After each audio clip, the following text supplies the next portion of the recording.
ती एक प्रसंग गोष्ट आठवते. एक गधा चालला कुंभार बुवाचा, मूर्ती घडवणाऱ्याचा गधा. ते चालला आणि त्याच्या अंगावर होत्या भगवान बुद्धाची मूर्त, श्रीरामाची मूर्त, इकडल्या बाजूनं कृष्णाची मूर्त, तिकडून देवीची मूर्त, हे सगळ्या मूर्त्या घेऊन चालल्या. आणि जाता जाता बाजाराला विकायला घेऊन चालला. आणि लोक बघून राहिले आणि ते नमस्कार करून राहिले.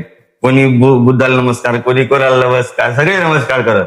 गध्याले काय वाटे की लोक मले नमस्कार करत आहे, मले नमस्कार करत. गध्याची कॉलर टाईट. पण तिकडून येताना सगळ्या मूर्त्या खपल्या. तर येताना लोक कोणी त्याला गोटा मारे, कोणी काही मारे.